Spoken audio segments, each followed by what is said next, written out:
Americans throw out nearly a third of the food they buy every year. 80 years ago, women fed whole families on almost nothing and called it dinner. Number 7 on this list was the strangest meal anyone had ever seen on a plate, and the most brilliant. Number 3 has vanished so completely from American memory that most people today have never heard its name. And some of these were forgotten on purpose. These are the lost meals of the World War II rationing years. The women who made them left almost nothing written down. Let us count them all down. Number 25. Spam and onion bake. In 1943, a pound of good beef cost 12 ration points plus cash. Most households ran short before the week was out. Hormel's spam cost nothing in points. Women sliced it thin, layered it over raw onions, covered it with broth, and baked it until the edges crisped and the smell filled the house. It smelled like a real dinner. Spam sold 100 million cans during the war years. Every single one of them fed somebody. Number 24. Mock apple pie. There were no apples in it. Sugar had been rationed since May of 1942, roughly a pound per person per week. So women crushed Ritz crackers into a pie shell, added cream of tartar, cinnamon, and what little sugar the book allowed, and baked it closed. It tasted like apples. Everyone at the table knew it was crackers. Nobody said so. Number 23. Peanut butter and carrot sandwich. Peanuts were never rationed. That made peanut butter one of the only ingredients in a wartime kitchen with no ceiling on it. Women spread it thick and pressed raw carrot strips across the top before closing the bread. Crunchy and filling and strange. They did not call it anything special. They called it lunch. Number 22. Potato soup with powdered milk. Fresh milk was hard to keep and harder to afford. The government distributed powdered milk through ration programs, and women learned to cook everything with it. Potato soup made this way was thin and pale, but it was warm. Potatoes from a backyard garden cost nothing. Powdered milk cost almost nothing. Together, they fed a table of 4. Number 21. War cake. No eggs. No butter. No milk. The recipe called for shortening, water, raisins, flour, and spice. Almost nothing that required ration points. Women baked it in the same pans they used for birthdays and set it on the table the same way. The children did not know what was missing from it. Number 20. Liver loaf. Organ meats, liver, kidney, heart, sat outside the WWII ration point system. Women ground liver with onion and breadcrumbs, packed it into a loaf pan, and baked it until firm, dense and dark. It also cost nothing in points. In 1943, that last fact mattered more than anything else about it. There is a difference between feeding people and feeding people with dignity. When a woman opened her ration book and counted what was left for the week, she was not only calculating calories, she was calculating what the table would look like. She was asking whether a meal could hold a family together the same way it always had, not just in the stomach, but in the part of a person that needs to believe things are still normal. That is what most histories miss about wartime cooking. It was not desperation. It was architecture. The same mind that tracked which cuts were exempt and which substitutes went undetected was also calculating how to make a Tuesday in 1943 feel like a Tuesday in 1938. By 1944, 20 million American families were growing their own vegetables in backyard victory gardens, supplying close to 40% of all the produce in the country. The War Food Administration published official ration cookbooks. Good Housekeeping and Woman's Home Companion ran new recipes every week for 3 straight years. These women were not improvising blindly. They were working backward from a result, a table that looked like enough, and finding the shortest path to get there with whatever the ration book allowed. The meals that came next proved exactly that. Number 19. Tamale pie. This is the one mentioned at the start. It came out of Mexican-American communities in Texas in the 1930s, where a thin layer of ground beef spread over a cornmeal base could feed a household that had almost no meat to spare. Anglo housewives across the country picked it up and made it their own. Most had stopped asking where it came from long before they stopped making it. Number 18. Stuffed cabbage. Polish families in Pittsburgh had wrapped small portions of meat inside cabbage leaves for generations, a technique that made a quarter-pound of beef look like a full plate. By 1943, with ration points tight, that same logic spread into kitchens far outside those neighborhoods. Cabbage cost almost nothing. Rice was cheap. The dish looked generous. The filling was not. Number 17. Tomato soup cake. Campbell's condensed tomato sold for 11 cents a can and required no ration points. Women stirred a full can directly into cake batter alongside flour, sugar, and warm spice. The cake came out dark, moist, and faintly savory in a way no one could quite identify. Guests who did not already know the ingredient never guessed what it was. They assumed it was something expensive. Number 16. Bean and ham hock soup. Ham hocks sat outside the rationing system. A single hock simmered low for 2 hours, and the smell alone convinced everyone in the house that something serious was coming. White beans soaked overnight in a pot on the back of the stove. The broth went dark and thick. 3 cents of bone and 10 cents of dried beans fed 6 people and left enough for the following day. Number 15. Creamed chipped beef on toast. Soldiers called it something they could not say at home. Their mothers made a civilian version, thin shavings of dried beef stirred into white sauce, ladled hot over toast. A quarter-pound fed 4 people. Salty, pale, and filling.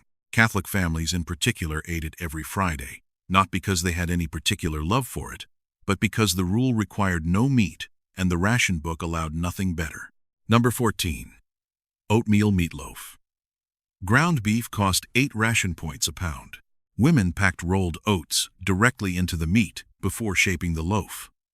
The oats absorbed the fat during baking, held the form, and added bulk. The result was denser than a normal meatloaf and fed 2 more mouths than the beef alone would have covered. Number 13. Vinegar pie. With lemons expensive and fruit in short supply, women found that vinegar, sharp and almost sweet, if the balance held, could carry a pie filling on its own. Mixed with water, flour, and the small amount of sugar the ration book still allowed. Poured into a pastry shell and baked until it set firm, tart and pale. On the right Sunday, it passed for something real.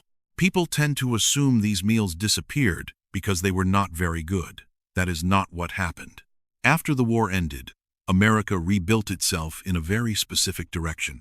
Between 1940 and 1960, more than 13 million people moved out of cities and small towns and into new suburbs that had no grandmothers in them. The family that had always lived within a few miles of its elders was now scattered across 3 time zones. The recipes that had lived in those kitchens, passed hand to hand, adjusted every time, never written down, had nowhere to go. By the time Swanson launched the TV dinner in 1953 and sold more than 25 million portions within 2 years, the gap was already there. The convenience food industry did not create the forgetting. It moved into a space that migration had already emptied. A mother in a new suburb in 1955 did not have anyone to ask. The Frigidaire was modern. The kitchen smelled like something from a box. Nobody remembered the vinegar pie. The knowledge did not vanish because it failed. It vanished because the people who carried it moved too far from the people who needed to learn it. Which is why the next few dishes on this list were the ones most completely erased. Number 12. Peanut butter and bacon melt. Peanuts were never rationed, which gave peanut butter no ceiling in a wartime kitchen. Bacon fat was saved in jars on every stove. Nothing that came from an animal went to waste. Women spread peanut butter across bread, pressed in crumbled bacon, and pan-fried the whole thing until the outside crisped. Hot and salty and filling. No points required. Number 11. Jellied meat loaf. General Foods marketed gelatin heavily during the rationing years as an ingredient that could hold and stretch almost anything. Women dissolved it in broth, folded in whatever meat remained from the week, and pressed the mixture into a mold to set overnight in the icebox. Sliced cold the next morning, it looked composed and deliberate, a meal designed to make the last of something last a little longer. Number 10. Prune and carrot cake. Sugar was rationed. Prunes were not. Women pureed them into a dark paste and used them in place of sugar in baked goods. combining them with shredded carrot for moisture.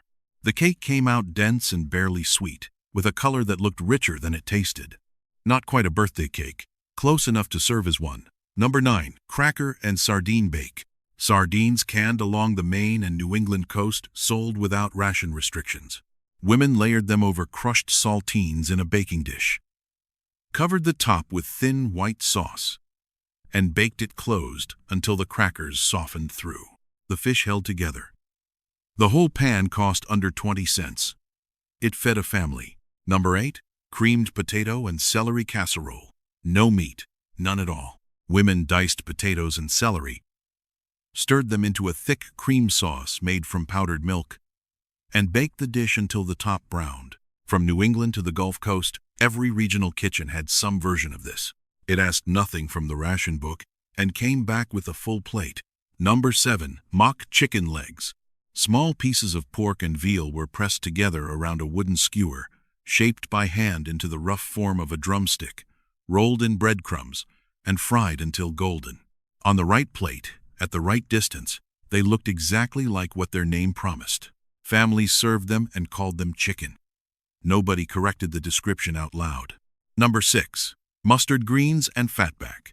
Most people today associate this with poverty in the rural South. In the summer of 1943, at the highest point of the ration system, it appeared on tables in all 48 states. Fatback required no ration points. Mustard greens grew in backyard plots and cost nothing to pick. That year, the geography of scarcity did not belong to one region. It covered the whole country. Number 5. Turnip and potato hash. When the meat was gone and the ration points had run out, turnips stepped in.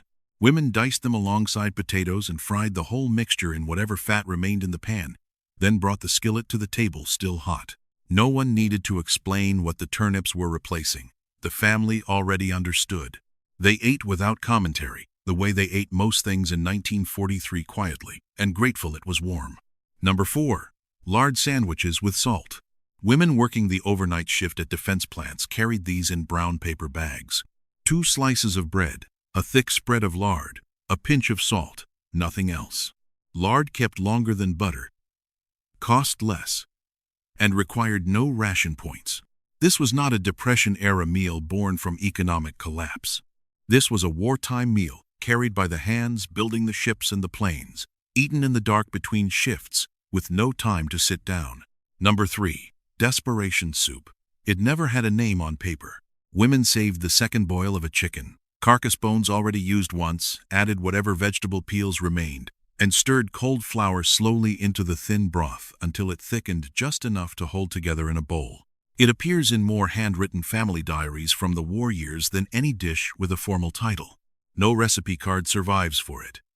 It was the very bottom of the pantry, made into something warm enough to serve as a meal. Number 2. Mock cherry pie. By Christmas of 1944, cherries were unavailable and lemons were expensive. Women mixed cranberries with tart green apples, added the small amount of sugar the ration book still permitted, and baked it under a full pastry crust, the way a cherry pie was always supposed to look. Dark, red, and tart, and nearly correct. Nobody said it was not the real thing. It was Christmas. The crust was right. That was enough. Number 1. The Sunday pot roast that wasn't.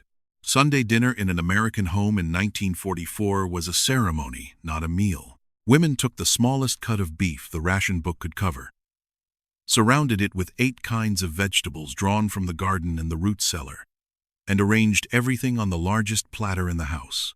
The table was set properly. The cloth was clean. The children were called in and seated. The food looked like plenty. That was the entire point, not the taste, not the portion, but the shape of a table that still looked like a family had enough. The roast was almost nothing. The table was everything. The ration books were retired in stages after the war ended. Most categories cleared by late 1945. Sugar was the last. It came off the list in June of 1947. The recipes did not come back with it. Most were never written down in the first place. They lived in hands in the muscle memory of women who knew when a broth had cooked long enough without checking a clock. Who could feel when a dough needed more water before it tore? That kind of knowledge passes from person to person. When the chain broke, it broke quietly. Most families did not notice the loss until there was no one left to ask. If any of these sound like something a person you once knew made, a grandmother, a great-aunt, someone who cooked without measuring, it is probably because it was. The ingredients have not changed. Most of them are still in a kitchen right now. Subscribe for more stories like this. The women who made these meals knew how to feed a family when there was almost nothing left. That is a skill worth remembering.